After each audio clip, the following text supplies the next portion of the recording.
Salut tout le monde.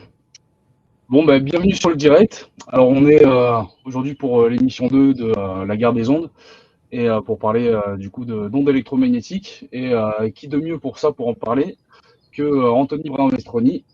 Alors que je fais monter tout de suite. Salut. Salut. Alors, oui, bah, comme je disais, il y a déjà pas mal de monde qui a pu te voir aussi sur des conférences gesticulées que tu animes. Et, Ouais. et du coup, peut-être tu vas en parler. Tu veux en parler ici? Bah Je te écoute, laisse. ouais, pour ceux qui me connaissent pas, ça fait 2 ans et demi maintenant que je fais des conférences, alors gesticulées ou pas gesticulées, qu'importe le terme qu'on retient, mais j'essaye de faire des conférences très vivantes, très animées et peu théoriques, très vulgarisées.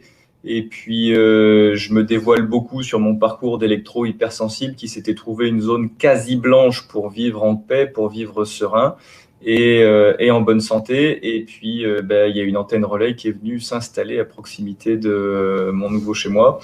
Et voilà, ça fait 1 an maintenant, un peu plus d'1 an qu'elle est debout. Mais le projet, on a su il y a 2 ans et demi qu'il allait se faire. Et c'est là que j'ai senti le besoin d'alerter déjà les gens de mon village.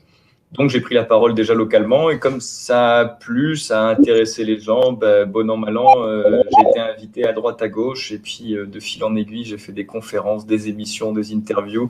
Je viens de sortir mon premier livre, Suicide connecté, et je continuerai à parler et à expliquer aux gens jusqu'à ce que ça rentre, que ça fait mal et pas qu'aux électro-hypersensibles en plus comme moi. Voilà.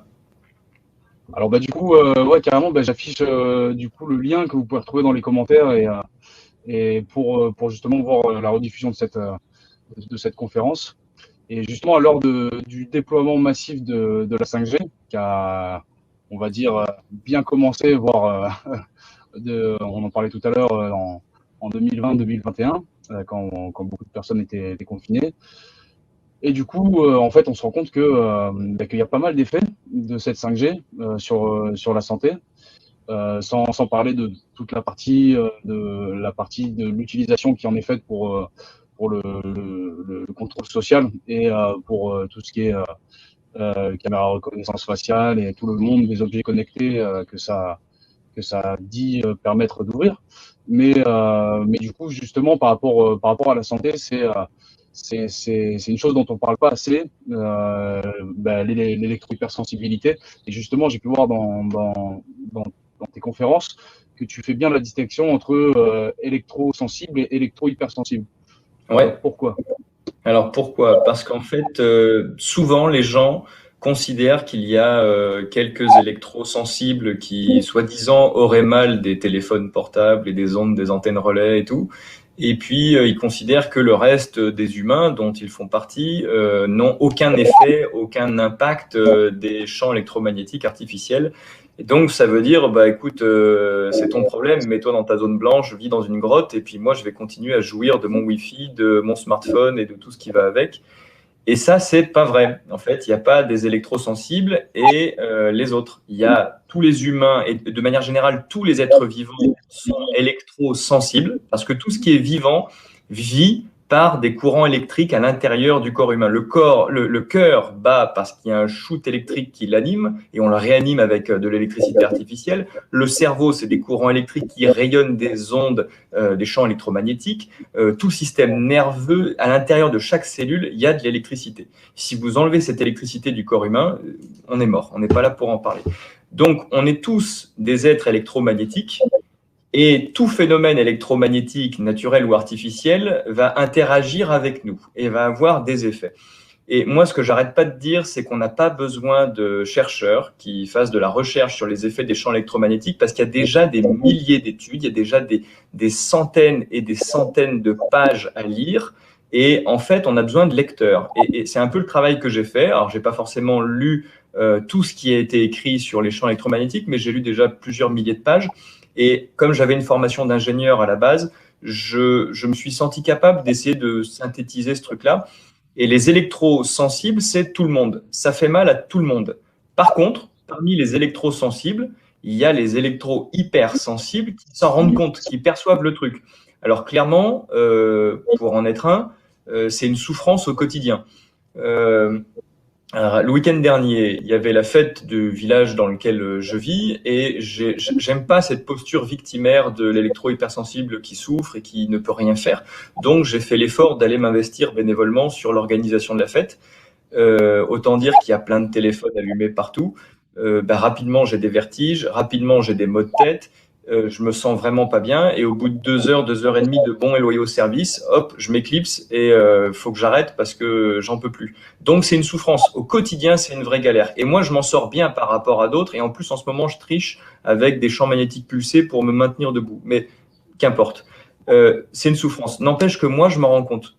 Quand il y a 50 téléphones portables allumés, qui sont tous en train de chercher du réseau, moi, je m'en rends compte, je sais que c'est en train de me faire du mal. Donc, je me sauve, en fait. Alors que la majorité d'électrosensibles, pas hypersensibles, ne s'en rend pas compte, jouit de ça. Et puis, en fait, c'est des pathologies d'usure. C'est pas, tu as un téléphone portable et 2 mois après, tu es malade. C'est sur le long terme. Donc, c'est très dur de dire c'est la faute de mon téléphone, c'est la faute du Wi-Fi qui est allumé tout le temps dans la maison. Ça vient sur le long terme. Mais les pathologies, elles sont énormes et on sait les corréler et on sait même expliquer comment ça fonctionne pour amener jusqu'à la pathologie. Et des pathologies générées par les ondes, il y en a plein. Donc, c'est ça que j'explique. J'essaye de faire rentrer cette information-là dans l'inconscient collectif, même dans le conscient collectif.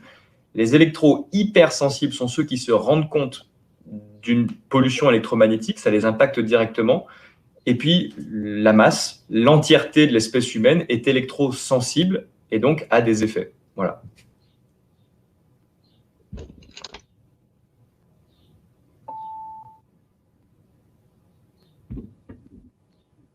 Ça te laisse sans voix, c'est ça? Ouais, non, ça s'est coupé d'un coup. Et du coup, ouais, et d'ailleurs, par rapport à l'électrosensibilité, c'est ce que j'ai pu voir que disait Michel Rivasi, c'est qu'en fait, on ne naît pas forcément électro-hypersensible. On le devient par une surexposition. Donc, en fait, n'importe qui, c'est une question qui peut concerner n'importe qui, n'importe quand, quoi. Absolument, on le devient. Moi, personnellement, je ne suis pas né électro-hypersensible. J'ai fait un AVC en 2006, à l'âge de 16 ans. Et suite à ce trauma crânien, je suis clairement, sans aucun doute possible, devenu électro-hypersensible. Sauf qu'il m'a fallu 12 années, vu qu'il n'y a aucun médecin qui t'en parle. Enfin, il y en a quelques-uns, mais ils sont rares. Il m'a fallu 12 années pour comprendre, malgré mon diplôme d'ingénieur, malgré toutes mes connaissances, il m'a fallu 12 ans pour comprendre que il suffisait que je me mette en zone blanche et d'un coup, j'allais vraiment mieux, quoi. Donc ouais, moi, c'est un trauma qui a développé ça, mais une surexposition peut amener chez d'autres personnes le même syndrome d'intolérance aux ondes sans avoir eu de trauma. Voilà. Et plus on augmente la pollution électromagnétique, l'intensité du brouillard électromagnétique, plus on augmente la probabilité d'avoir un pourcentage de la population qui devienne électro-hypersensible. Alors, on a une question de Nini Albert. Alors, d'abord, je mets justement l'histoire de Philippe Rigaudot, un article qui était sorti dans le journal. Je vous le mets dans le commentaire. Et qui est justement victime d'électro-hypersensibilité.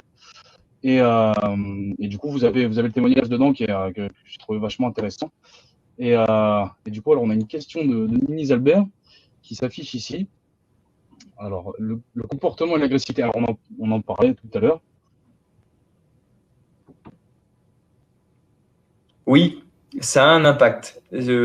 Ça a un impact, en fait, sur tout le monde. Ça altère le bon fonctionnement du système nerveux. Et donc, quand ton système nerveux est épuisé, malmené par l'électrosmog, ça peut amener des comportements violents ou agressifs. Moi, le premier, en fait, en tant qu'électro-hypersensible, je suis d'une nature, j'ai l'air peut-être assez calme et posé, mais je suis d'une nature plutôt colérique.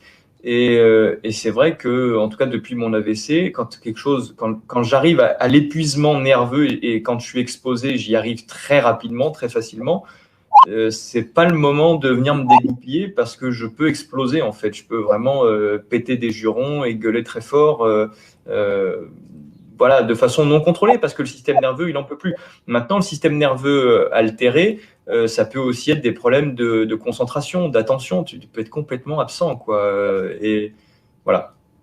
C'est pas forcément que le cerveau, d'ailleurs. Hein. C'est au-delà du cerveau, c'est vraiment tout le flux d'informations qu'il y a sur toute la fibre nerveuse, en fait, tout le système nerveux. Et tu me disais aussi qu'il y a la fréquence à laquelle bout l'eau, c'est ça? À laquelle ça gicle l'eau et on Ouais, met ouais, ouais. Alors, il y a des fréquences. Il y a plein de fréquences. Et en fait, ce qui va faire qu'un champ électromagnétique naturel ou artificiel va être bon ou mauvais pour le corps humain, parce qu'il y a des champs électromagnétiques bons, c'est la combinaison de 3 paramètres. Il y a la fréquence. Il y a des fréquences qui nous font plutôt du bien, il y a des fréquences qui nous font plutôt du mal. Il y a l'intensité, parce qu'il y a des fréquences à très faible intensité, c'est comme si, enfin, ça n'a pas forcément d'impact. Il y a des fréquences qui sont tellement mauvaises, même à très faible intensité, elles vont quand même nous faire du mal. Quand tu cumules une forte intensité avec certaines fréquences, là, ça nous impacte. Et puis, il y a la durée d'exposition. Moi, quand je me soigne avec des champs électromagnétiques, avec des champs magnétiques pulsés, c'est le seul truc qui me maintienne debout aujourd'hui. C'est certaines fréquences et c'est 20 minutes par jour. Je m'amuse même pas à faire plus parce que ça risque de me mettre à genoux sinon. Donc voilà, tu parlais de la fréquence qui excite, des fréquences qui excitent la vapeur d'eau. Tout le monde sait à peu près comment fonctionne un four à micro-ondes. C'est des micro-ondes, des champs électromagnétiques qui sont balancés dans la boîte et ça excite uniquement la molécule d'eau. Si vous mettez de la nourriture déshydratée dedans, elle va noircir sans chauffer, elle va rester froide. Il n'y a que la molécule d'eau qui est excitée dans le four à micro-ondes. Et la fréquence, c'est 2,45 GHz, la fréquence du four à micro-ondes qui excite la molécule d'eau. C'est la fréquence du Wi-Fi, c'est la fréquence du Bluetooth et c'est une des fréquences utilisées par de la 4G. Donc, vous mettez 4G, Wi-Fi, Bluetooth dans la maison, vous êtes dans un four à micro-ondes. Et on est fait d'eau, en fait. 70% de la masse du corps humain, c'est de l'eau.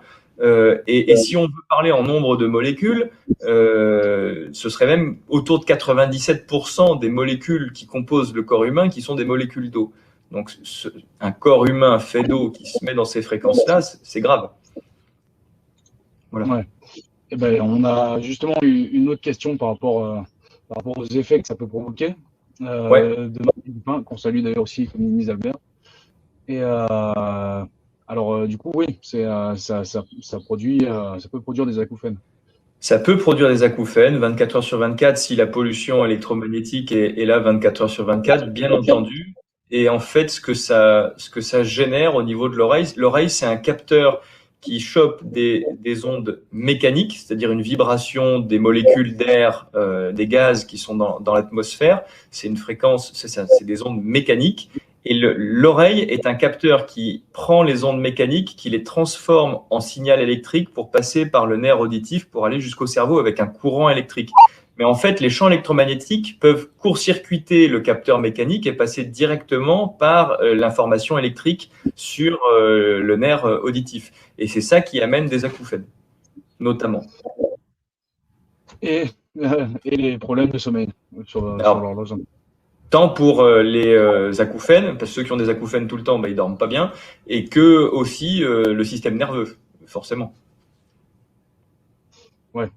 Et justement, j'en profite pour que l'info passe un maximum.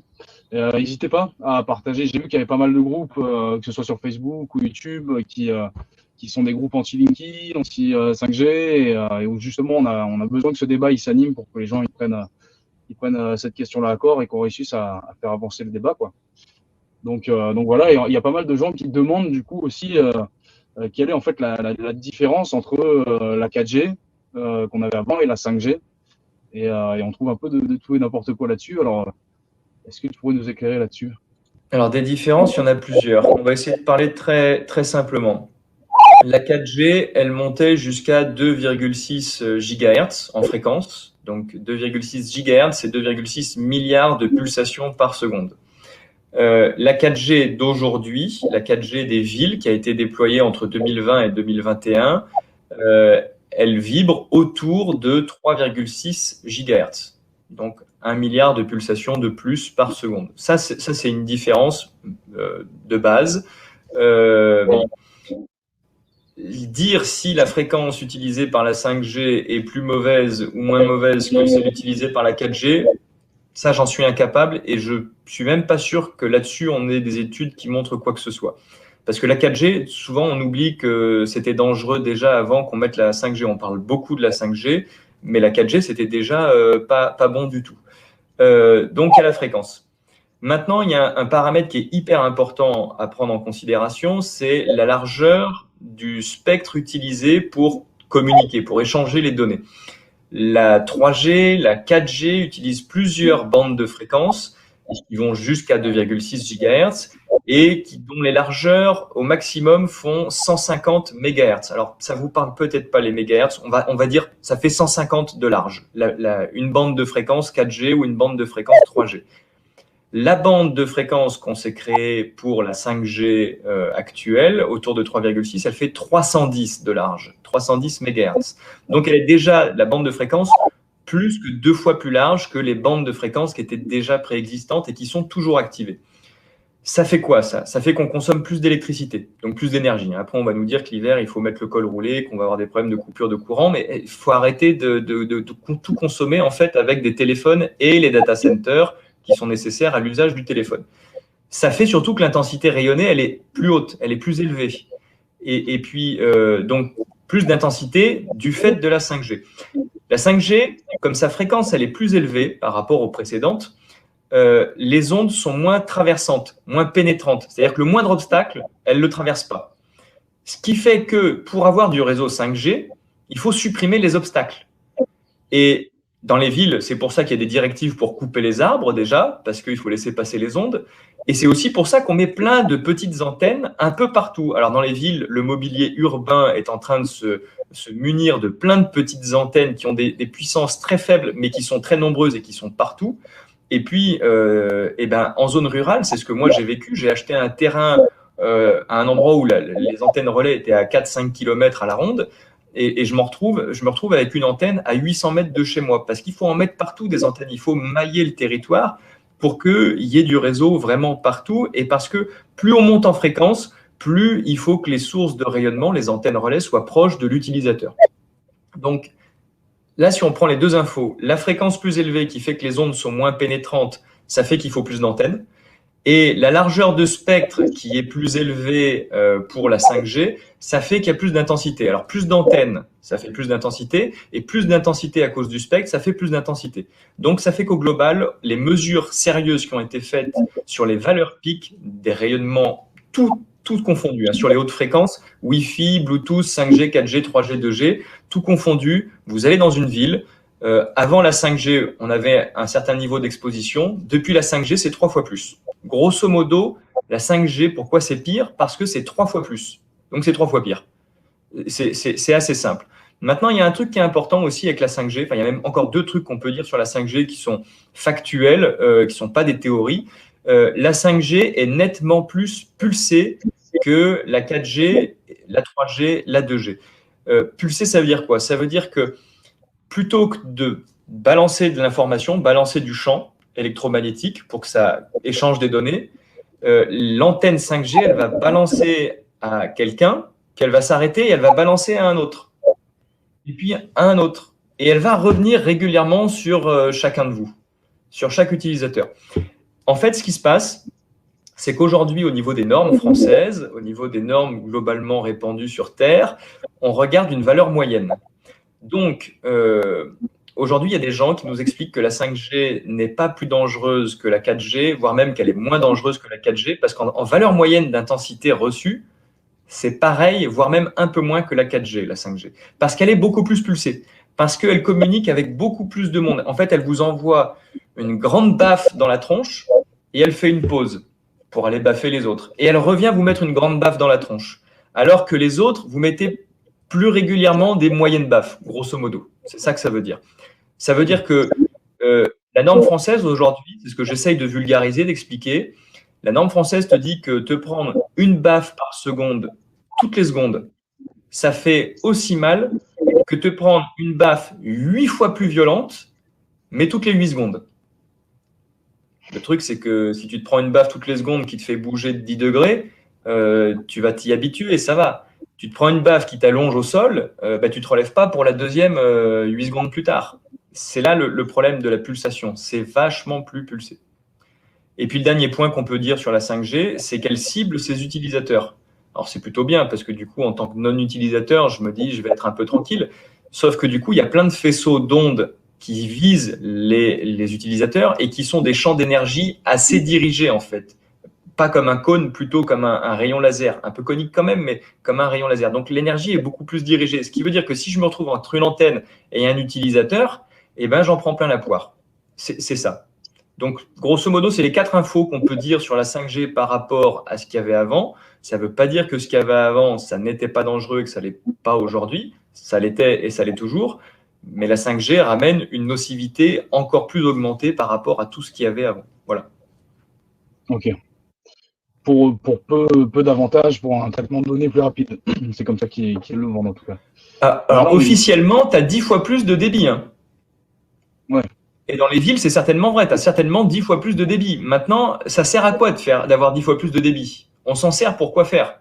Est-ce qu'on s'en sert pour sauver des vies ou est-ce qu'on s'en sert pour jouer à des jeux débiles sur un smartphone et être toujours l'esprit occupé? C'est ça la question.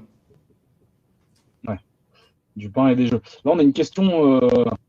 Alors, tac, ça joue sur ma vue. Je me souviens avoir vu dans le rapport de Patrick Joland qu'il y avait des études qui montraient que ça influait sur.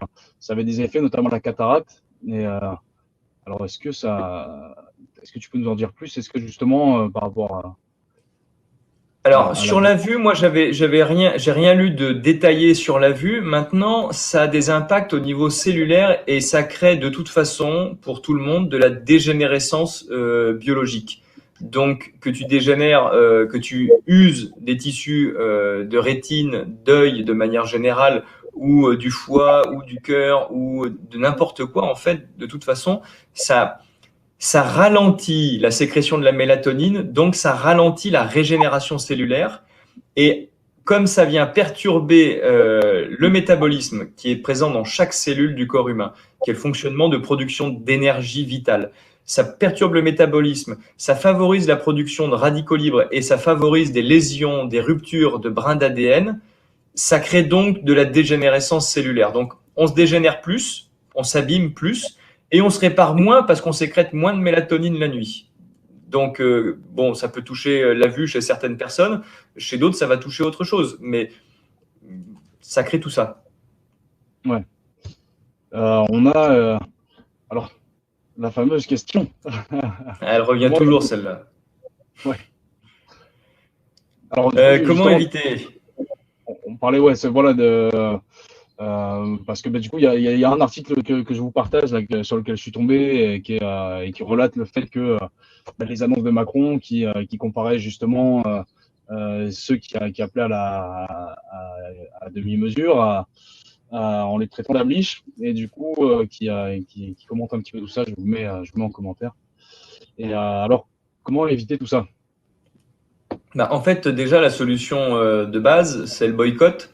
Parce que aujourd'hui, on est encore sur une phase de déploiement de la 5G, on est encore en croissance d'activation, on est encore sur alors 5G, mais aussi de la 4G. Il y a de plus en plus d'antennes qui poussent pour la 4G, parce qu'il y a de plus en plus d'utilisateurs, de plus en plus de consommateurs qui consomment de plus en plus de données et pour des trucs pas toujours utiles, hein, très souvent même plutôt futiles. Donc, tant qu'on sera nombreux à consommer et de plus en plus nombreux à consommer, ce qui est un peu schizophrénique et paradoxal, parce que là, on est en train de vous proposer une émission sur Internet. Mais euh, là, je suis chez une amie et je suis sur un poste fixe filaire. Il y a aucun. Alors, l'ordinateur, tout est relié à la terre et la prise de terre est de bonne qualité, donc j'ai pas de champ basse fréquence dû à l'électricité et il n'y a pas de Wi-Fi, il n'y a pas de Bluetooth, il n'y a pas de smartphone ou de portable. Il y a encore un téléphone fixe filaire branché sur la box. Ça marche encore tout ça. Donc en fait, on est capable d'avoir un accès au téléphone et à Internet filaire dans son domicile ou sur un lieu de travail. Et plus on va favoriser ça, moins on va consommer de numérique sans fil. Euh, Maintenant, si chacun fait sa part, euh, peut-être que ça suffira pas, parce qu'on sera pas assez nombreux à le faire. Donc c'est pour ça qu'on essaye de sensibiliser les gens et de parler des effets. Il faut qu'on soit nombreux. Après, il existe des protections de type tissu anti-ondes, mais franchement, pour que ça soit vraiment, vraiment efficace et que ça soit pas juste une atténuation, il faut le voile intégral, quoi. Il faut une combinaison, un scaphandre quasiment pour se protéger des ondes. Moi, j'avais trouvé l'idée, ça me plaisait d'habiter dans une zone quasi blanche. Et elle était tellement belle, cette zone, tellement protégée, qu'ils ont mis une antenne relais, du coup. Il faut vivre en forêt, il faut planter des arbres partout. Donc, pour ceux qui habitent en ville, bah, c'est compliqué. Il faut mettre son corps à la terre, il faut se relier à la terre régulièrement. Moi, je marche pieds nus très souvent à la terre pour décharger la surcharge électromagnétique prise par le corps. Il y a plein de choses à faire. Moi, je fais des champs magnétiques pulsés pour me soigner parce que sinon, je pouvais plus me lever le matin. Voilà. Alors, ouais, j'ai vu une question passer tout à l'heure que je retrouve pas, mais qui demandait si le mode avion suffisait. Ah, je l'aime pas le mode avion. Ou alors, si vous voulez vraiment un mode avion, il faut faire voler le téléphone au sens propre du terme, parce que il y a des smartphones qui gardent la géolocalisation et même les données mobiles sur certains actifs, tout ça actif quand vous êtes en mode avion. Ce qui fait que vous ne pouvez pas recevoir d'appels et de SMS, vous ne pouvez pas téléphoner et envoyer de SMS, mais il y a encore les applications, le GPS et la géolocalisation qui sont actifs et qui fait que le smartphone rayonne de façon encore significative. Donc c'est pour ça qu'il y a un piège sur le mode avion. Euh, j'ai mis une vidéo, tu la mettras peut-être à la fin si on a le temps, mais j'ai fait une vidéo humoristique pour me moquer du mode avion. Et quelqu'un m'a mis en commentaire très rapidement qu'il avait trouvé sur son smartphone Android un truc power off qui permettait vraiment de tout couper, qui était plus efficace que le mode avion. Mais ça veut dire que déjà, pour que le mode avion soit efficace, il faut maîtriser son smartphone, ce qui n'est pas le cas de la plupart des utilisateurs. Ouais. Et il y a, oui, bah, pour cette solution, ouais, carrément, on le passera à la fin parce que parler du mode hélicoptère comme ça, c'est bizarre. Ouais, c'est bizarre. Alors, on a, on a une question sensible de Nils Albert. Est-ce que tu as un avis là-dessus ou pas du tout? Ah ben c'est un chapitre de mon bouquin, c'est une partie de ma conférence. À chaque fois qu'on a déployé une nouvelle technologie de champ, enfin génératrice de champs électromagnétiques, à chaque fois qu'on a amplifié l'électrification de notre atmosphère, à chaque fois on s'est payé une pandémie de type grippal. Ça, c'est pas moi qui le dis, c'est Arthur Furstenberg qui a documenté excessivement bien le sujet dans son bouquin L'arc-en-ciel invisible, que j'ai repris pour le vulgariser, pour le synthétiser et le rendre accessible dans mes conférences et dans mon bouquin. À chaque fois qu'on rajoute un truc, qu'on amplifie significativement l'électrification de l'atmosphère, on se paye une pandémie de type grippal, et ce depuis 1889 avec l'arrivée du courant électrique alternatif. Donc, il faut pas se raconter des histoires. La 5G, ça a eu un impact pandémique évident, indéniable. Et j'ajoute, j'en profite maintenant pour dire qu'on parle de la 5G, je vous ai parlé des 3,6 GHz, mais c'est pas terminé, ça va pas s'arrêter là, parce que l'année prochaine, en 2025, ils n'ont pas encore vendu, ils n'ont pas encore fait les enchères sur les bandes de fréquences, mais ils doivent nous activer, nos joyeux opérateurs, la 5G millimétrique, qui est une 5G+, si vous voulez, et qui, elle, va basculer. Donc, on gardera les 3,6 GHz de la 5G actuelle, la 5G cœur, comme on l'appelle, et on basculera sur une nouvelle bande, en plus, en supplément, autour de 26 GHz. Donc là, on monte complètement un palier dingue. Et puis surtout, la bande de fréquence, plutôt que d'être à 310 de large, elle va être à 3000 MHz de large. Donc là, je ne suis pas devin, je ne suis pas Nostradamus, mais c'est très probable qu'on se paye une pandémie au moment de l'activation de cette saloperie-là. Voilà. Ouais, bah, il y a, ouais. Et alors, il y a une question, ouais, parce que là, il y avait du coup, pas mal de gens font de liens avec, bah, avec les différents problèmes qui sont apparus en même temps que l'implantation des antennes, quoi. Donc, ouais, il y a pas mal de bons témoignages. Et il y a en 6G, en Chine, est-ce qu'on a déjà installé la 6G? La 6G, qu'est-ce que ça, Alors, quelle- la 6G, officiellement, le déploiement est prévu pour 2030. Et à ma connaissance, tout le monde sera à peu près au même déploiement, sur le même agenda. Peut-être avec une année d'écart. Vous voyez, sur la 5G, les Chinois ont déployé en 2019. Ils ont activé les antennes. Voilà, les Chinois ont activé les antennes relais à l'automne 2019. Nous, en France, on les a activés à l'automne 2020. Donc, la pandémie de mars-avril 2020, c'était des conneries, hein. Il y avait rien du tout parce qu'il n'y avait pas encore d'antenne. C'était une grippe saisonnière qui est passée et les statistiques le montrent. Euh, Maintenant, quand on a activé les antennes, c'est là qu'on s'est payé des vagues, des retours avec des clusters là où il y avait des antennes. Et ça a commencé à l'automne 2020. Et ce, jusqu'à l'automne 2021, l'allumage progressif pour mailler tout le territoire du minimum syndical pour qu'il y ait des abonnements 5G commercialisables. Donc, il y aura peut-être 1 ou 2 ans d'écart entre la Chine et l'Occident. La Chine est vachement à la pointe et vachement en avance sur ces machins-là. Maintenant, ils l'ont pas encore activé, c'est pas à l'ordre du jour et c'est difficile d'avoir des informations fiables sur ce qui se passe en Chine, en tout cas à l'avance, c'est très difficile parce que tout est filtré. Mais je suis même pas sûr qu'ils aient déjà activé la 5G millimétrique, là, les 26 GHz. Pour moi, c'est même pas encore actif en Chine. Peut-être qu'ils font des essais. La 6G, on en parle pour 2030. La 7G, j'ai lu qu'il y avait déjà une 7G qui était euh, techniquement, enfin voilà, ils ont déjà prévu une 7G, quoi. Donc ça s'arrêtera pas. Si nous on décide pas d'arrêter ce truc-là, ça s'arrêtera pas. Ouais.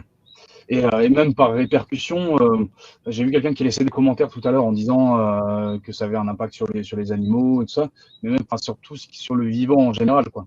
C'est Absolument. sur la faune, la flore, notamment les abeilles, les oiseaux migrateurs, enfin ça, et par répercussion sur le cycle naturel, quoi. Donc là, c'est une question qui est carrément fondamentale en fait, et auquel il est hyper intéressant de se pencher.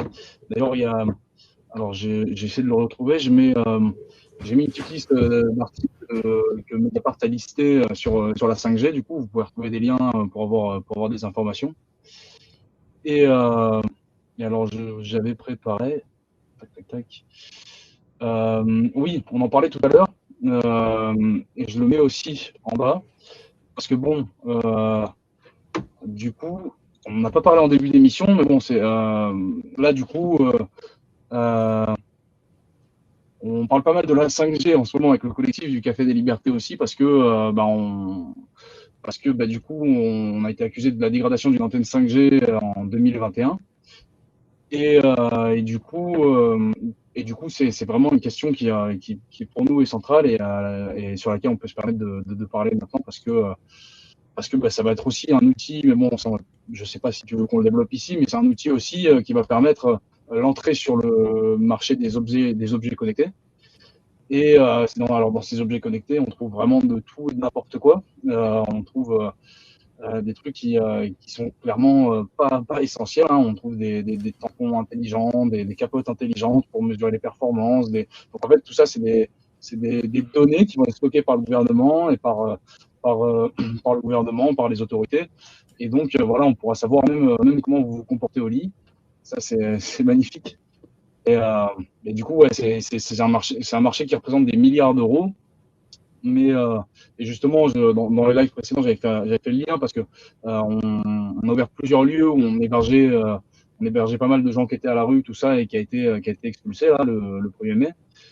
Et en fait, on voit c'est leur priorité. Alors, ils font ça pour nettoyer avant les JO, et en même temps, il y a un déploiement massif de la 5G. Donc, en fait, c'est-à-dire que là, on met la priorité sur avoir un robot piscine qui fait le café en même temps, mais on n'est même pas en capacité de loger décemment des gens qui sont à la rue, quoi. Donc, ouais, c'est vraiment une question de priorité. Et à qui ça va profiter de tout ça, si ce n'est des gens qui vont pouvoir s'acheter encore plus de matériel et au détriment de la santé, quoi. Donc, C'est une question de société, en fait. C'est comme tu le dis, il y a des choses vraiment graves. Il y a des gens qui crèvent de faim, il y a des gens qui crèvent de froid l'hiver.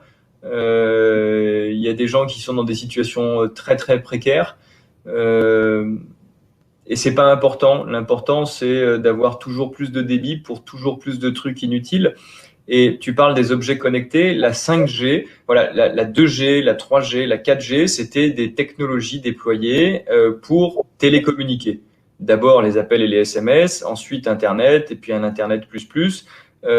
C'est dangereux pour la santé, mais c'était pour communiquer. La 5G, c'est clairement, c'est pas une théorie, c'est pas une hypothèse que je fais. Elle est qualifiée d'Internet des objets. C'est l'Internet des objets connectés, la 5G. Donc, l'idée derrière la 5G, c'est de mettre des mouchards un peu partout. Dans la Sarthe, ils voulaient, alors je sais plus si c'était pour cette année ou pour l'année d'avant, il y avait le projet de mettre des bracelets connectés à chaque collégien sur les 4 années de collège, obligation de porter un bracelet connecté. Heureusement, les parents ont su faire annuler ce projet-là, les parents d'élèves, mais il y avait le projet de mettre un bracelet connecté à chaque collégien pour suivre son rythme cardiaque, sa température corporelle et je sais plus quoi. C'est dément, quoi. C'est du Orwell à fond, où la société du tout contrôle qui veut tout fliquer, tout surveiller. Et puis on se met des objets que tu as qualifiés d'intelligents, une capote intelligente, un tampon intelligent. Alors ils sont pas forcément intelligents, ils sont connectés et ils sont reliés à une forme d'intelligence qui est l'informatique, avec maintenant l'IA qui est une intelligence analytique, sans émotion, mais une intelligence analytique. Et du coup, la question, c'est on devient quoi, nous? Parce que moi, j'ai vu des gens qui avaient des voitures intelligentes, qui avaient des maisons intelligentes. Je suis désolé de le dire comme ça, mais c'est pour les gens cons, les maisons intelligentes, quoi. C'est pour loger des gens cons qui ne savent plus faire les choses eux-mêmes. Et ben, un téléphone intelligent, c'est déjà ça finalement, parce que tu transfères une partie de tes compétences au téléphone. Les gens ne savent plus lire une carte et lire des panneaux et regarder où ils sont parce qu'ils ont un GPS tout le temps sur eux. Les gens n'ont plus de mémoire parce qu'ils ont leur pense-bête dans la poche. Et voilà, c'est vers ce monde-là qu'on va, un monde qui est quand même très déshumanisé parce que notamment l'humain se met dans une situation où il se rend inutile et il n'a plus aucune valeur, l'humain, quoi. Voilà. Ouais, c'est ça. Où est l'humain dans tout ça? C'est exactement ça. Et en plus, c'est vrai que c'est d'autant plus important d'avoir, de diffuser cette parole que tu fais, parce que le débat, on a l'impression qu'il est inexistant, quoi. Qu'il est chassé d'un revers de main à chaque fois qu'on des arguments qui sont posés. Et par exemple, là, il y avait, c'était Gérard Larcher qui avait demandé une commission d'enquête sur l'impact sur la santé des ondes 5G en 2021. Et en fait, on lui a dit, on a dit oui en théorie, mais ça n'a pas été fait, quoi. Donc, Ouais. c'est assez hallucinant. Ouais. Et d'ailleurs, je me permets de partager un petit article de reporter qui synthétise un maximum tout ça et qui renvoie aussi sur l'article de la NASA, du coup, avec le rapport qui a été fait en 1981, donc où ils savaient déjà que les ondes étaient nocives, quoi. Donc d'ailleurs, il y a 30 ans, c'est même 40 ans. Et hop, je vous mets le lien du coup dans les commentaires. Il y a aussi, on en parlait tout à l'heure, c'est vrai que je suis tombé sur cet article qui est juste effarant, quoi. C'est que la 5G touche tout particulièrement les enfants. Et c'est selon une étude suédoise qui est sortie il y a peu, là, et que je vous mets dans les commentaires aussi.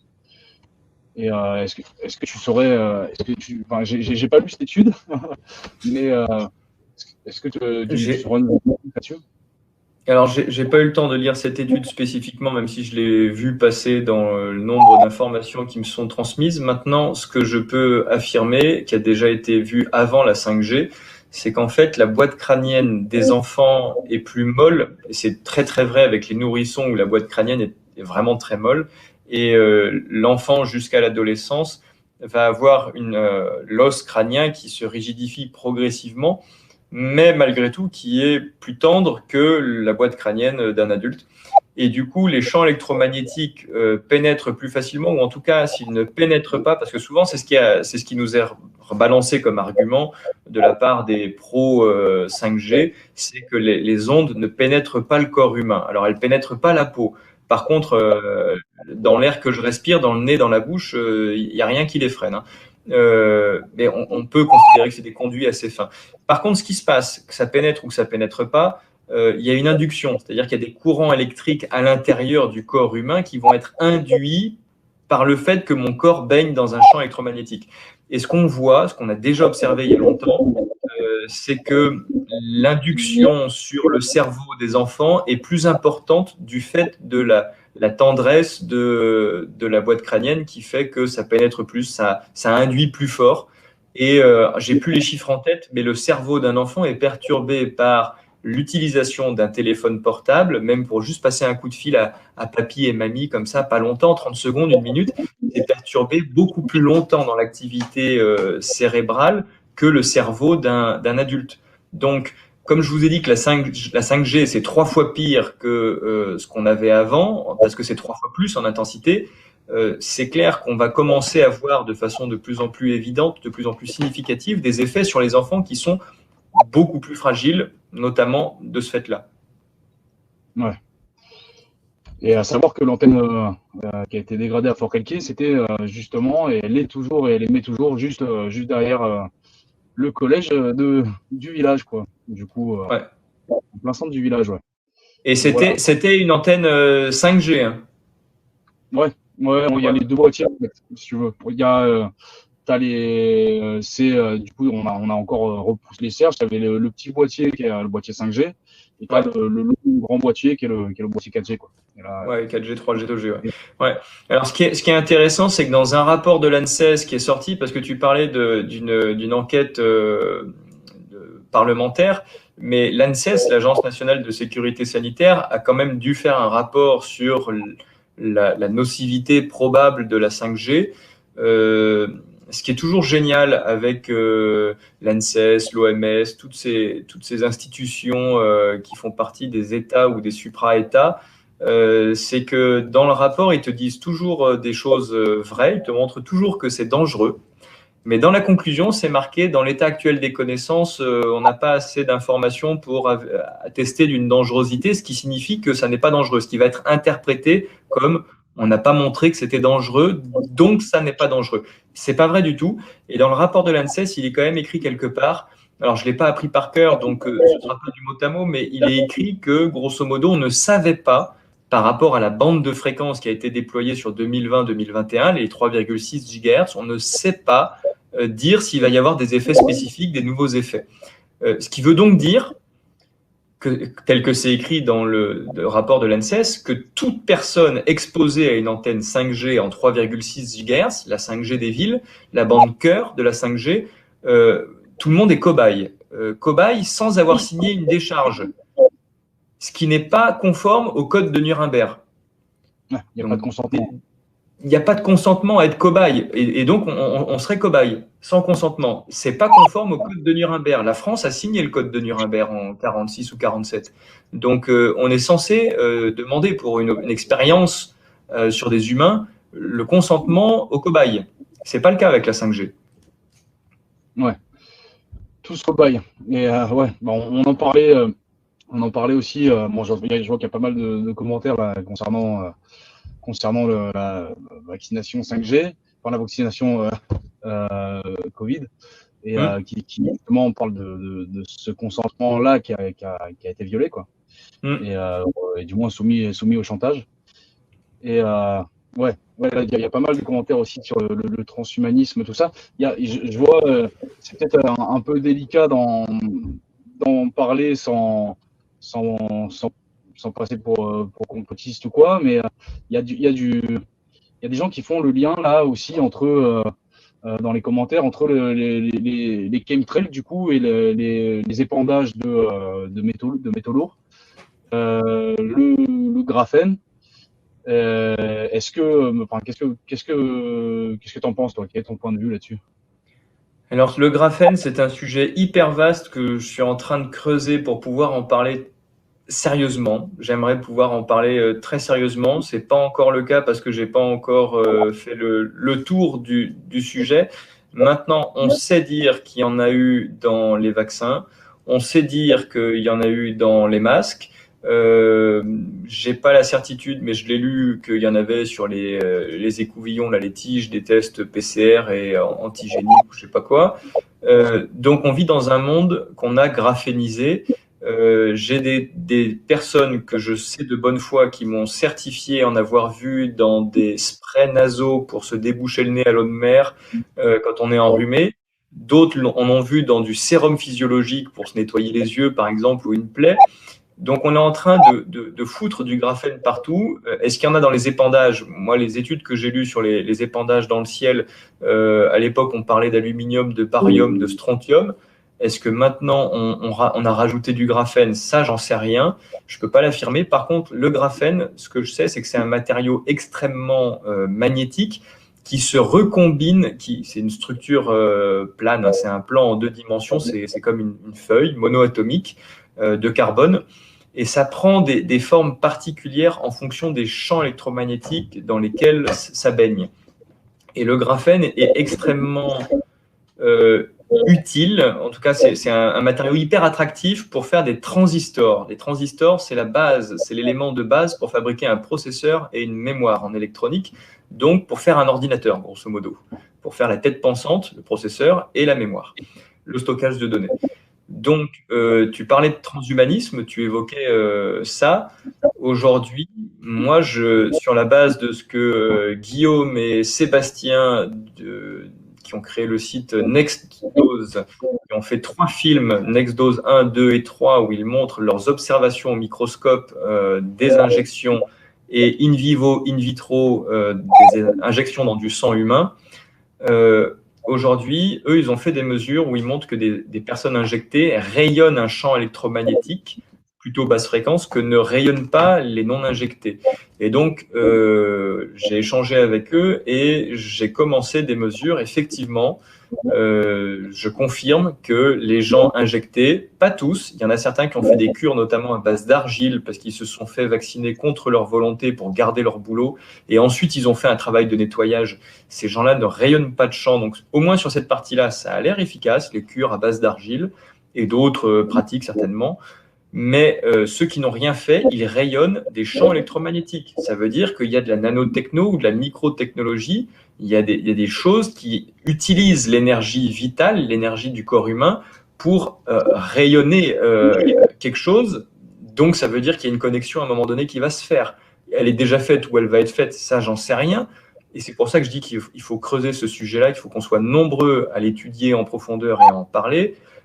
Mais on sait depuis au moins 2016, moi j'ai une conférence qui date de 2016 sur le graphène, on sait, les chercheurs le disent, et pas pour faire peur, hein, ils le disent parce qu'ils trouvent ça génial, le graphène est un matériau qui aime beaucoup les neurones, et les neurones apprécient le graphène aussi, c'est comme ça qu'ils nous le disent, hein. Donc ça veut dire que le graphène ne va pas détruire un neurone, il va pouvoir enrober un neurone sans le détruire, le neurone va bien le vivre. Par contre, le graphène va être capable de tirer des informations de ce qui passe dans le réseau neuronal. Et là, c'est inquiétant. C'est tout bonnement inquiétant. Ah ouais. Oui, là, ça veut dire que les médiums n'auront plus de travail. Ouais, les médiums n'auront plus de travail, quoi. Il n'y aura plus oui. de main-d'œuvre. Eh bien non, avec l'IA, de toute façon, tu auras un IA médium qui va savoir ce qui doit t'arriver dans ta vie, ce qui se passe en toi, parce que de toute façon, mais c'est l'idée je suis en train de travailler là-dessus, c'est l'expérience de 1000 grammes. 1000 grammes, pour ceux qui connaissent pas, cette expérience, c'est on te demande un truc au début pas trop contraignant, et tu vas le faire parce que c'est pas trop contraignant et tu as envie qu'on te foute la paix en échange de ta soumission à cette première injonction. Dès lors que tu as commencé à te soumettre à la personne qui te donne une injonction, eh bien, tu vas accepter sa stature d'autorité et tu vas te soumettre beaucoup plus facilement à la deuxième injonction qui est un peu plus contraignante que la première. Et puis, c'est de plus en plus contraignant et tu continues à te soumettre. Alors que si on était venu tout de suite avec la 10e injonction en te disant « tu fais ça », eh ben, tu aurais dit non. 1000 grammes, c'est ça, c'est le fait de monter progressivement, crescendo. Vous avez un téléphone portable sur vous, parce que vous êtes né vous vivez cette époque, donc vous avez l'habitude d'avoir un téléphone portable et ça ne vous choque pas d'avoir un objet qui vous permet de vous connecter à une antenne relais pour communiquer avec quelqu'un. Ensuite, on passe à l'étape d'après, c'est le smartphone. Ça vous choque pas non plus. Et vous avez plein de gadgets, plein d'applications. Et puis, progressivement, on passe aux capteurs, à des objets connectés qui ont des capteurs qui sont capables de déceler des biorhythmes, comme le bracelet connecté dont je parlais pour les collégiens de la Sarthe. On est capable d'avoir ce genre de trucs qui vont vous examiner. Et puis, progressivement, ça va être le puçage. C'est-à-dire que vous êtes déjà, on est entre guillemets, parce que moi, le téléphone, il est au fond d'une poche en aluminium tout le temps, et je l'allume que quand je suis planté au bord de la route, que j'ai un besoin ou que j'ai pas d'autre option que ce téléphone portable. Mais sinon, vous êtes déjà pucé. La puce, elle est dans le téléphone. Et 1000 grammes, l'expérience de 1000 grammes fait que tous ceux qui vont prendre l'habitude d'avoir des tonnes d'objets connectés, des tonnes de capteurs sur eux, des mouchards externes, accepteront vachement facilement le fait que ça bascule de l'externe à l'interne. En plus, ce sera hyper pratique. Il n'y aura plus besoin de les porter, d'avoir un sac, des poches, des trucs. Ce sera vachement pratique. Et c'est toujours présenté comme un truc de plus en plus pratique. Et on accepte de plus en plus d'avoir une intrusion technologique. Donc, ouais, c'est ça le transhumanisme. Hein, et ça se fait progressivement. Et le graphène, je pense que c'est un outil clé de cette hybridation de l'espèce humaine. Ouais. C'est dans l'émission précédente avec Caravaria, c'est Didier Fontaine.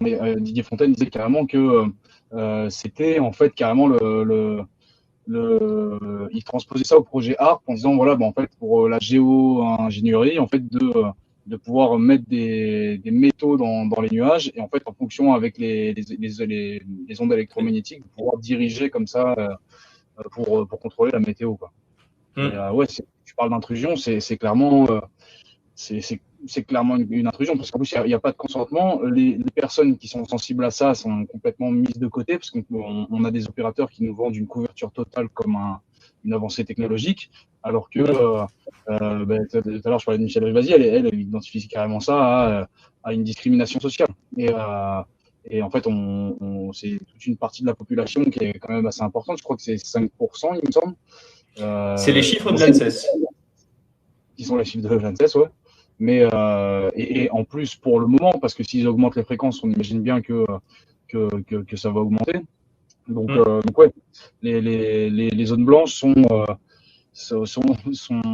nécessaires. Et le débat, il va être nécessaire de toute manière, quoi. Absolument. Donc, ouais. D'ailleurs, je mets là en commentaire. J'avais dit un petit article là, sur la 5G sur notre site internet du Café des Libertés. Et du coup, on tiendra aussi au courant pour la date du procès où on va essayer de rassembler un maximum de monde pour sensibiliser à cette question-là et que les gens vraiment se disent qu'il y a un truc à changer parce que sinon on va vivre dans un micro-ondes, quoi. Et alors déjà qu'on a une population assez endormie, c'est sûr que à vivre de plus en plus dans un micro-ondes et à monter l'intensité, ça va être quelque chose, ouais. Après, la vraie question, elle est dure à entendre pour tous ceux qui ont l'habitude d'utiliser un smartphone, qui ont du Wi-Fi chez eux et qui, même parce qu'ils m'ont écouté, ils font l'effort de le couper la nuit quand ils dorment, mais bon, ils ont le Wi-Fi la journée.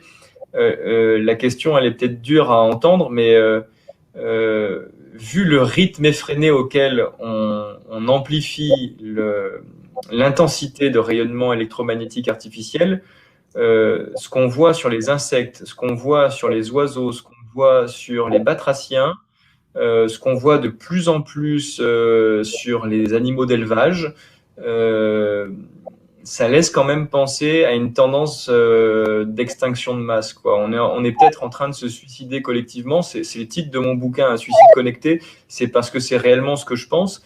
Si on met pas un gros grain de sable, un rocher dans l'engrenage, peut-être qu'on va s'éteindre collectivement. Et peut-être que c'est ce qu'on a envie de vivre, hein, mais moi, ce qui m'intéresse, c'est qu'on soit au courant avant de le faire.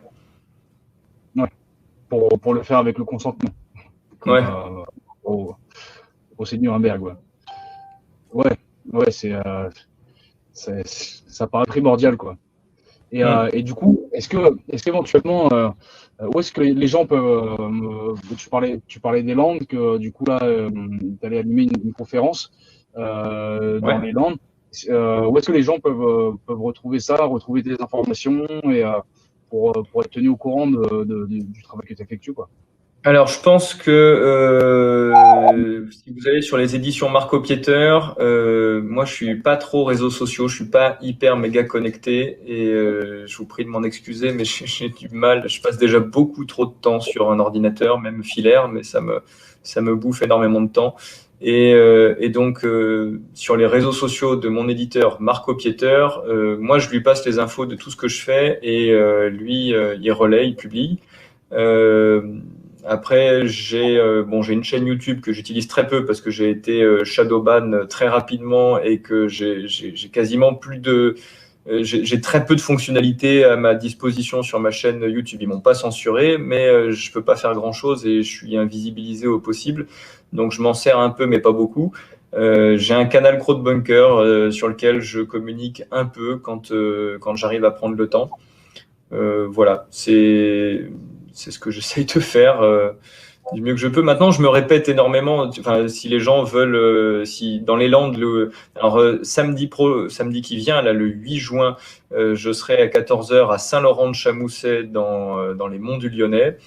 Je crois que c'est le département du Rhône, Saint-Laurent de Chamousset, à 14 heures à l'auditorium pour faire une conférence qui n'est pas une conférence inédite, qui est une nouvelle fois la conférence que je fais habituellement.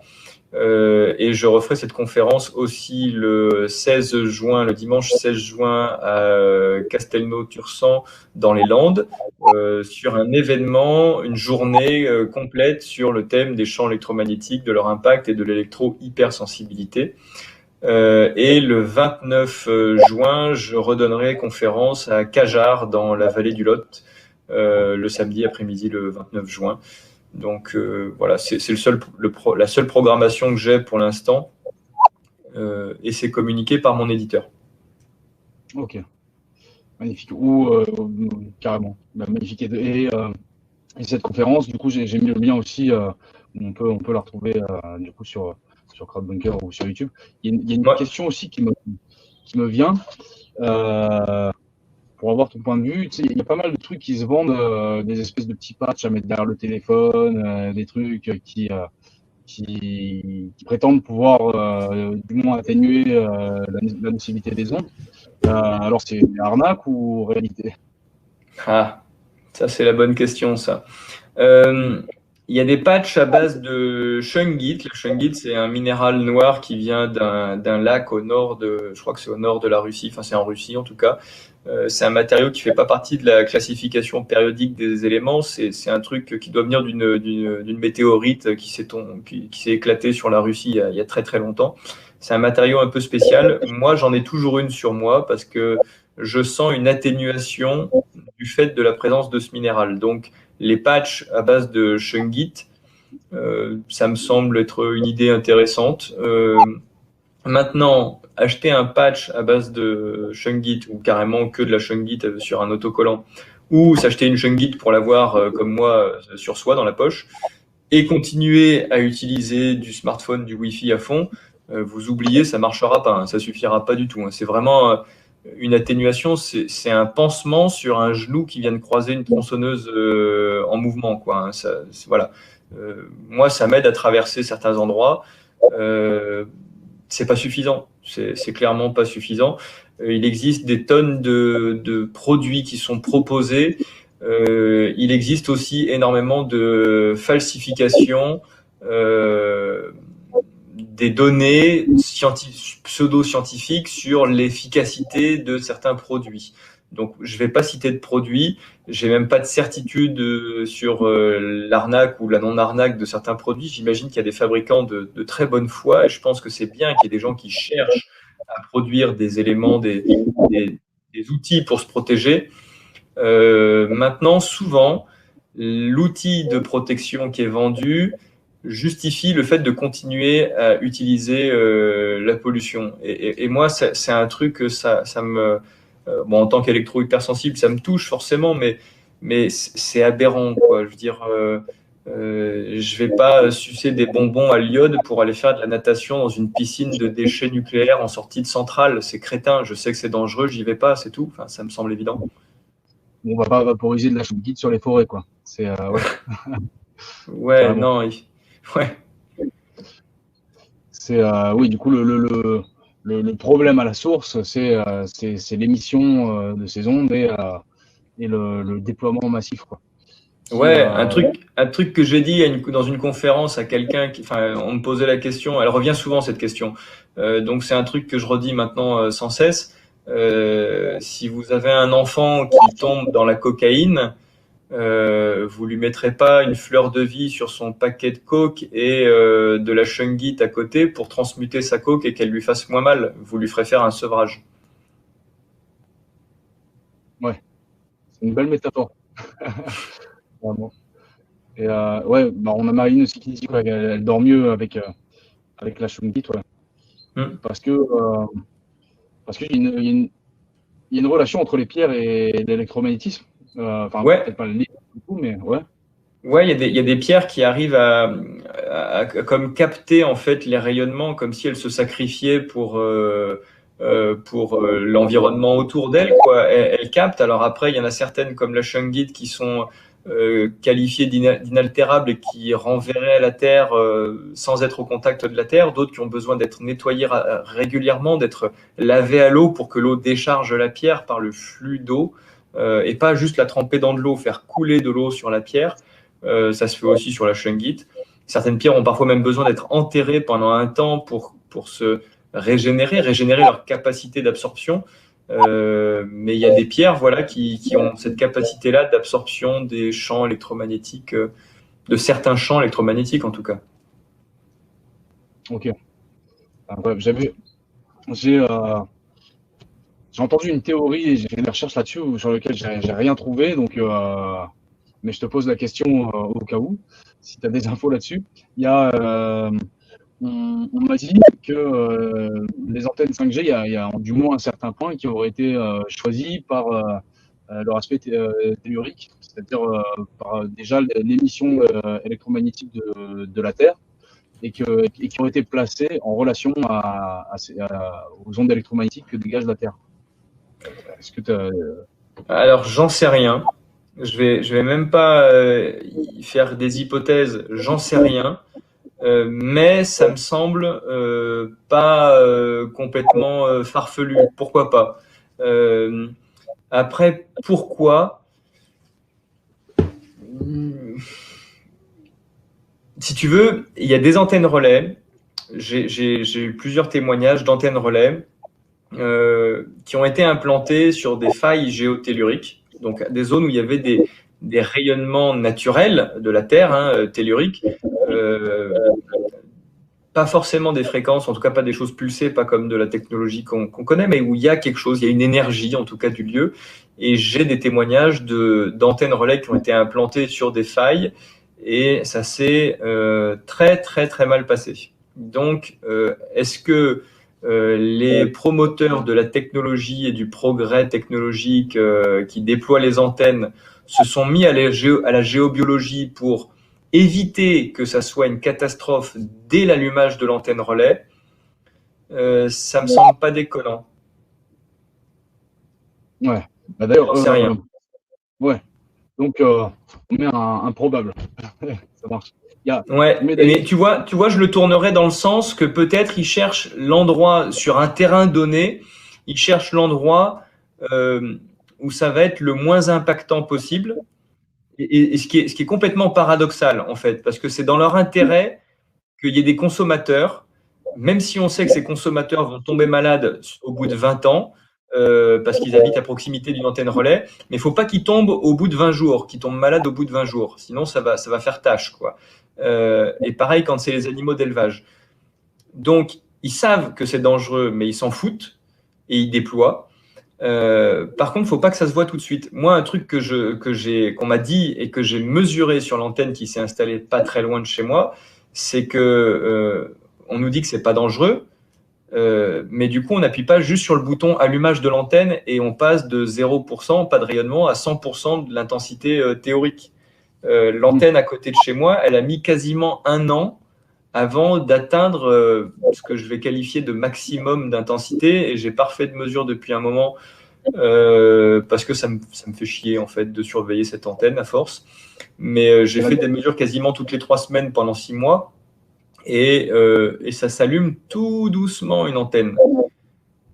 Pourquoi? Ça fait penser aux grenouilles qui bouillonnent. Ouais, c'est ça, c'est ça. Est-ce que s'ils avaient tout allumé d'un coup, on tombait tous malades, on se payait tous une méga grippe hyper costaud tout autour et qu'il y avait un cancéreux, un diabétique la semaine d'après? Pourquoi ils allument doucement?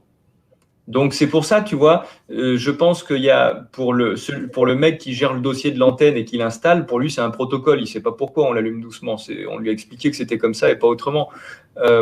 Maintenant, dans les sphères qui décident, à l'intérieur des boîtes type opérateurs et compagnie, et des administrations, est-ce qu'il n'y a pas un protocole qui a été défini pour que ça soit pas trop visible, quoi, ce que ça fait? Ouais. On va faire passer la pilule plus progressivement, quoi. Ouais. Tu parlais de l'agriculteur. Je mets l'article aussi de cet agriculteur qui a réussi à avoir une suspension par rapport à son troupeau. Alors attends, il a eu la suspension, mais ça a été annulé par le Conseil d'État. Il a eu les 3 mois, non? Non, ça n'a jamais été débranché. En fait, il a d'abord eu du tribunal que ça soit débranché pour 3 mois pour voir ce qui se passait. Et il y avait un délai, les opérateurs de mémoire, ils avaient 2 mois pour débrancher l'antenne pour une durée de 3 mois. Et en fait, la veille du jour où les opérateurs devaient couper cette antenne-là, le Conseil d'État a cassé la décision de justice et ils n'ont jamais débranché cette antenne. Ce qui fait que l'agriculteur que j'avais rencontré en Haute-Loire, lui, est allé la débrancher, l'antenne, et rapidement, les gendarmes sont venus et ils ont rebranché l'antenne. Ah ouais. Donc il a jamais eu ces 3 mois, ce monsieur. Et ce monsieur, il a dû vendre ce qui lui restait de vache parce qu'elle continuait à crever. Il a dû vendre celle qui lui est restée et il fait de la livraison maintenant. Il est plus agriculteur. Ouais. Enfin, il n'y a pas cette info dans l'article parce que c'était au moment de la décision. Ouais. Mais c'est intéressant de le préciser, ouais, carrément. Et alors je vois que il est en 2 parties le lien. Alors je le remets. Et alors là, est-ce que tu as quelque chose, une précision à faire, un petit mot de la fin? Je vois que ça fait plus d'une heure qu'on est en live et pour que les gens ne décrochent pas. Est-ce que tu aurais un petit mot de la fin? Un petit mot de la fin pour moi, ce serait de dire si vous avez des symptômes, quels qu'ils soient, la fatigue, la nervosité, et quelles que soient les douleurs, quoi que vous ayez, ça peut être les ondes, ça peut être autre chose, ou ça peut être une combinaison d'autres choses et des ondes. Quoi que vous ayez dans votre vie, même si aucun médecin ne vous a jamais dit que ça pouvait être les champs électromagnétiques, faites l'essai, offrez-vous ce que moi j'appelle un jeûne électromagnétique. Jeûner, c'est ne pas manger. Et bien vous faites un jeûne électromagnétique. Un jeûne électromagnétique, ça veut dire que pendant une semaine, déjà une semaine, c'est pas mal. Une semaine, il n'y a aucun téléphone portable, il n'y a aucun objet connecté, il n'y a aucun Bluetooth, il n'y a aucun Wi-Fi dans votre habitat, dans votre logement, là où vous vivez. Offrez-vous des vacances, même une semaine de vacances, et pendant une semaine, on est complètement déconnecté. Alors, faites pas ça au pied d'une antenne relais, ce serait crétin, mais trouvez-vous un coin, un camping avec des arbres, un coin où il n'y a pas de Wi-Fi. Vous trouvez un endroit, offrez-vous une semaine de déconnexion totale, et même pour être vraiment à fond, vous coupez l'électricité la nuit. Vous disjonctez carrément l'électricité, le courant électrique la nuit. Et moi, c'est une expérience que j'ai pu faire dans ma vie. Au moment où j'ai commencé à comprendre que j'étais électro-hypersensible, si ça se passe comme pour moi, vous ne vous sentirez pas forcément aller mieux pendant cette semaine-là. Déjà parce que le corps va exprimer les symptômes assez fortement au début parce qu'il y a une élimination rendue possible par l'arrêt de l'agression extérieure. Mais surtout, on ne se sent pas aller mieux, surtout quand c'est progressif. Par contre, à la fin de cette période de jeûne électromagnétique que vous pouvez faire, que vous pouvez vous offrir comme un cadeau, vous retournez dans vos habitudes d'avant. Et là, vous allez voir tout de suite si c'est les ondes ou pas qui vous font du mal. Et quand vous aurez senti, sentir, c'est croire. Il n'y a plus besoin de lire des études scientifiques. Moi, je l'ai fait parce que je suis câblé comme ça et que j'ai besoin de comprendre et que j'aime expliquer ensuite quand j'ai compris un truc. Mais quand vous aurez senti, voilà, vous avez même plus besoin de lire le rapport Bioinitiative, Furstenberg, mon bouquin, vous saurez que ça vous fait du mal. Et souvent, quand on sent que ça nous fait du mal, et ben, on se préserve. Voilà, c'est tout ce que je peux vous souhaiter, c'est de prendre soin de vous et de tester si vous avez quoi que ce soit qui vous arrive dans votre vie.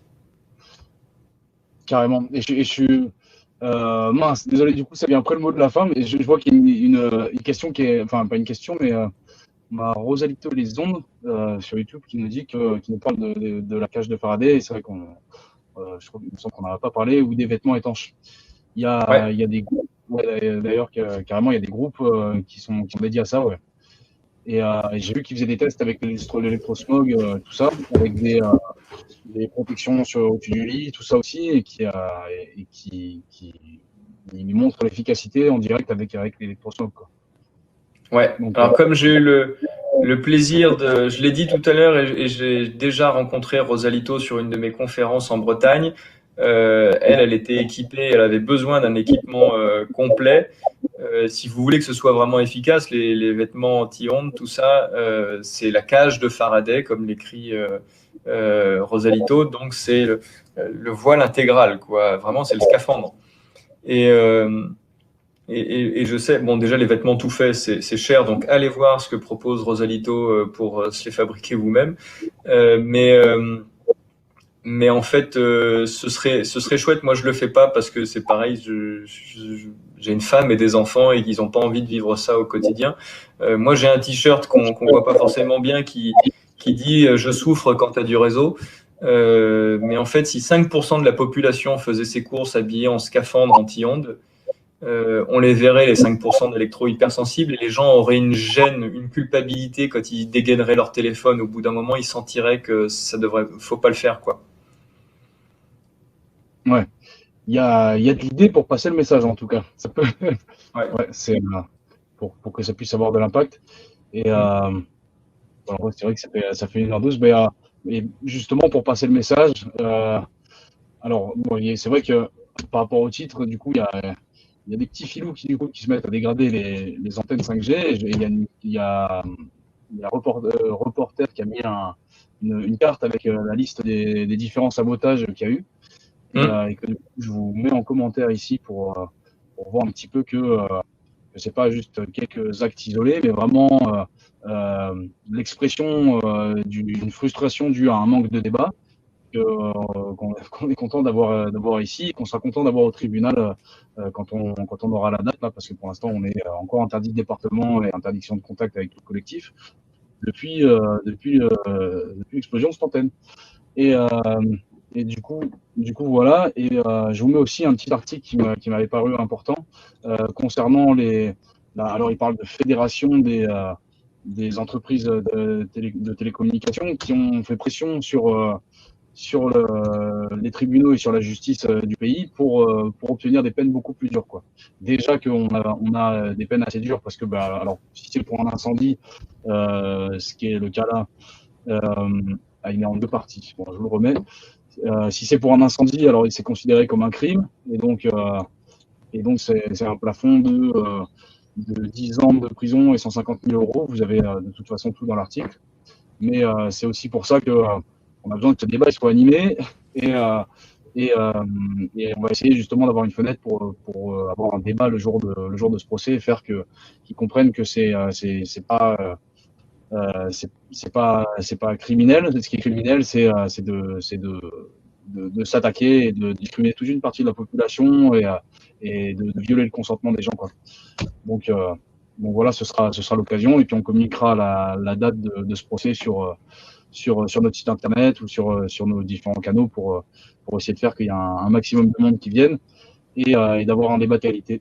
Donc voilà. Bon, en tout cas, merci.